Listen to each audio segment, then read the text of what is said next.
What seeds are you planting? Seeds of Alchemy promotes conversations to inspire increased awareness and empowered awakening in the material world. Hello, beloved. This is a consciously curated podcast by Project Alchimie, intended to help you reclaim your why without fear, ego, or judgment. We thank you so much for being here. If you would like to get early access to ad-free episodes, join the Alchimie Ascension Tribe on Patreon. It's where you can make topic requests and dive further into discussion topics with a like-minded community. You can find links in the description or in the show notes below. Now let's dive into today's episode, brought to you by Anchor.fm. What's the impact of your intake? The act of conscious consumption is but a branch of mindful living that demands personal responsibility. So, what is it? What does it mean? Swaptomatic has a great definition that fits the context of how I mean conscious consumption, which is a social movement that is based around increased awareness of the impact of purchasing decisions on the environment and the consumer's health and life in general. It is also concerned with the effects of media and advertising on consumers. So with changemakers on the rise everywhere, it's becoming clear that the catch-all term extends far beyond being just a social activist or entrepreneur. The word flawlessly summarizes communities and individuals who are making high vibrational living a priority, even if at a slow, subtle pace. But what do you do when you're just starting out as an active participant in the mindful movement? Well, I invite you to refer to this guide to help changemakers everywhere consume and create wisely and with care. First, you'll want to mind your headspace. Taking care of your headspace means monitoring your thoughts, your ego, your inner saboteur, your conditioning, and unconscious bias. Can you tell the difference between all of them? Get to know the inner workings of your thought patterns so you know how to challenge, nurture, or keep them in check. Also ask yourself, are your thoughts kind? What about the stories you tell yourself? How does your ego, your wounds, and bias want you to respond to discomfort and other pressing situations? As they say, perception is reality. Do your best to ensure your perception is as grounded in reality as it can be, not based on your wounds or inherited beliefs. Affirmations, journaling, meditating, moving your body, and getting out into nature are all low-risk resources if they're available to you. Therapy, hypnosis, and coaching are additional resources that can double as a viable support system as well. Being proactive about your mental health is a gateway to peace. And it's the first step to understanding the gravity of what you take in and surround yourself with. Then you'll want to mind your boundaries. Protect your energy. The digital age, depending on how you interact with it, can leave the door open to prying eyes and platforms that thrive off of infinite scrolling. Using trackers like screen time or connecting with conscious tools and communities like Brick Digital Wellness can help you identify when and where your digital bounds shan't be crossed. If you can't seem to stop scrolling or whipping out your phone to fill awkward silence, you can enter brick mode throughout the day or when with loved ones as a reminder to be present in the moment, rather than blurring the lines of privacy for the sake of connecting with an audience. Unfortunately, the internet does run off of self-exploitation, so it's really up to you to determine what in your life is sacred and what can be broadcast on immoral chat forums.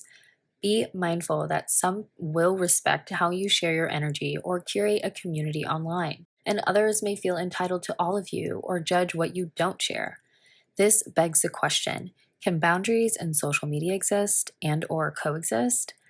Can privacy exist and/or coexist in the digital age and with the prominence of social media?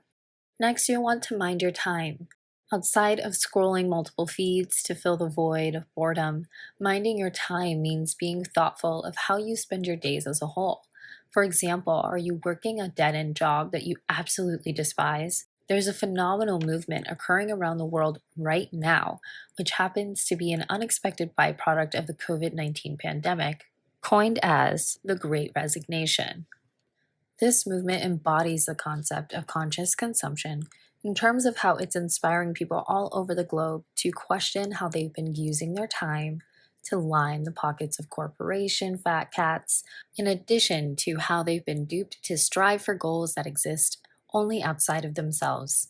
With the last year and a half of our lives being spent indoors, the overabundance of time has been a gift to the working class everywhere. Time to breathe, time to live, to heal, time to reevaluate cost saving career options and online monetization, time to rediscover themselves and what they'd really rather be doing with their days. I challenge you to do the same, beloved. Think about how you're spending your time and energy daily. Is it actually benefiting you in the long run or pouring into the life you'd like to build?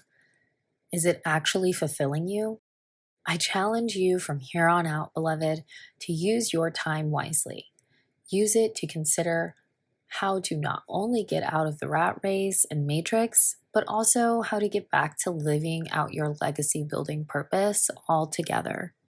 A more common way to practice conscious consumption is by minding your media. This especially goes for BIPOC, LGBTQIA, sexual assault and abuse survivors, disabled, highly sensitive, and other disenfranchised folks. Media you consume may not have your best interests at heart. The common tropes mangled takes on mental health, whitewashed history and storytelling could find you consuming trauma and or covert microaggressions that re-traumatizes or stigmatizes you. Content creator Joseph Bowties in Books explored how profitable trauma porn is and how consuming the genre happens on a regular basis with modern-day media. Activist-led channel The Root also explains how reporting on racial inequities, which I also extend to include the traumas associated with otherizing folks, is a double-edged sword. Staying informed about worldwide happenings as well as the realities of marginalization is important for change to occur. But it should also be noted that the circulation of said images and multimedia products also desensitizes the human race to these issues over time as well. So it's not just what you eat or share online. Conscious consumption is a facet of self-care that also extends to the media you take in, share, and create. The possibility of you and or others being triggered, traumatized, or re-traumatized are all things to be mindful of when putting on your favorite TV show to end the day, penciling in that movie date to escape the week's heaviness, or publishing your own rendition of a viral skit that's culturally appropriating. We all bear the burden to mind our impact and intake now. You'll also want to mind your idols. True crime content creator and podcaster Bailey Sarian would say, get better idols.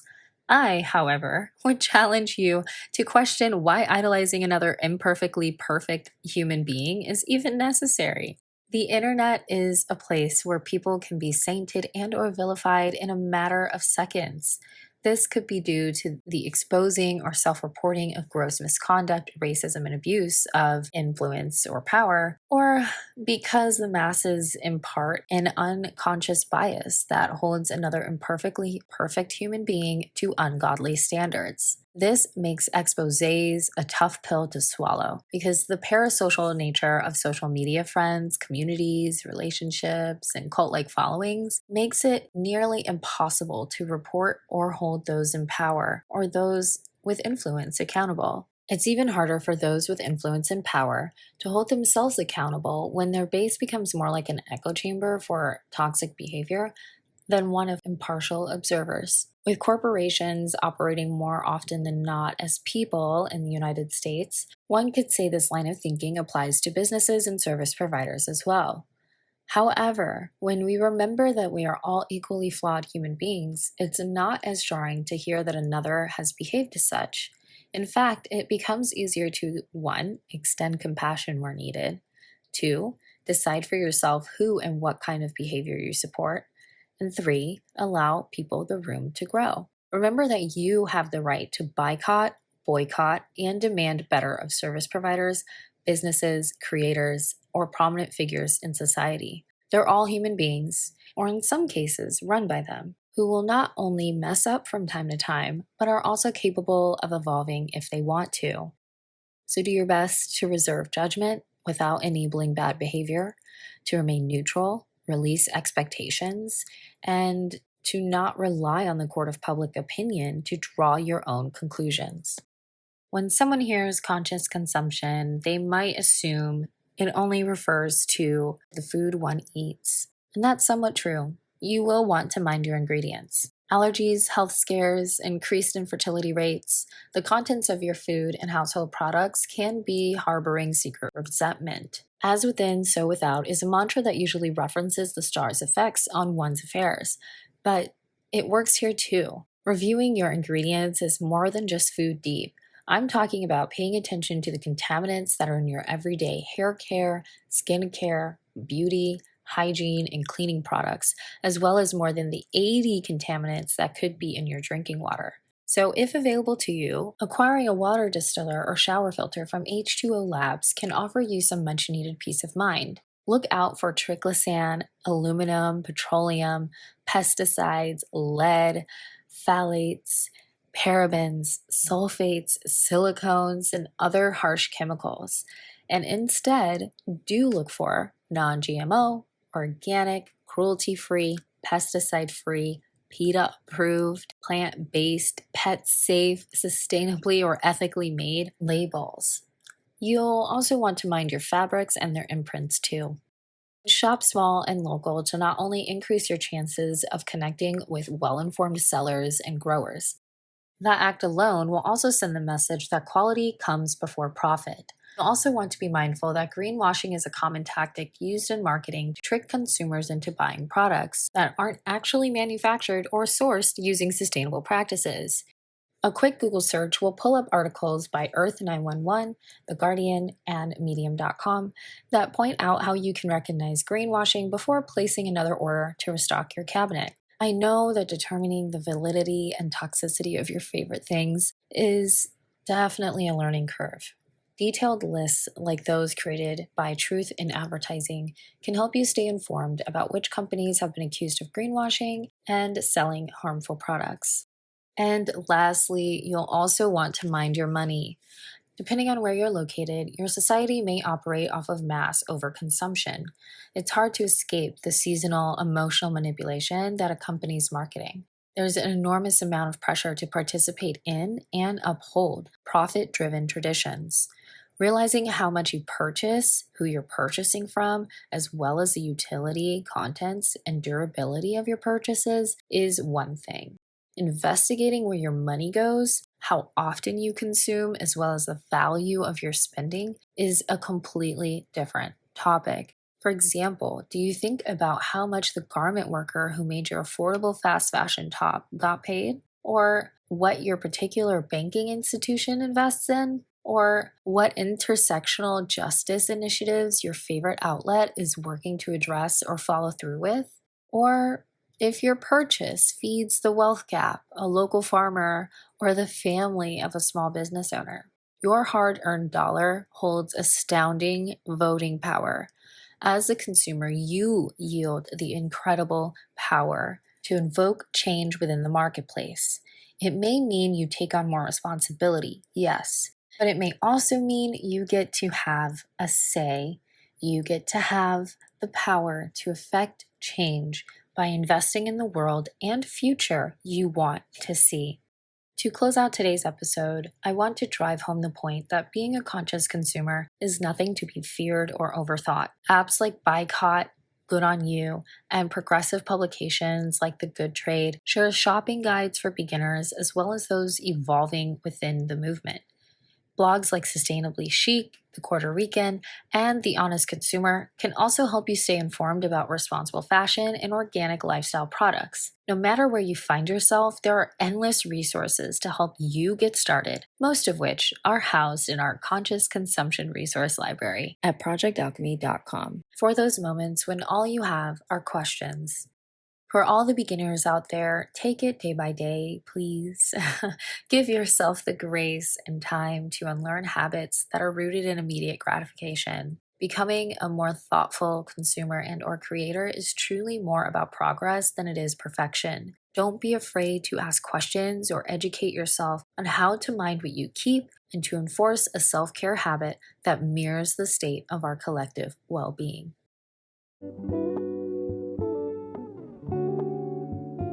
Thank you for taking the time to listen to today's episode with an open mind.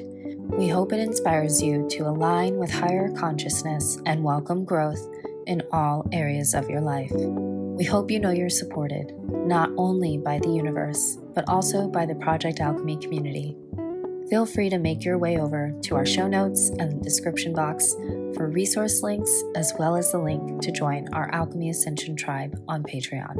Follow us at Project Alchimie on Instagram to keep this conversation going. And if you prefer blogs, find the transcribed version of this podcast episode at projectalchemy.com/the-journal.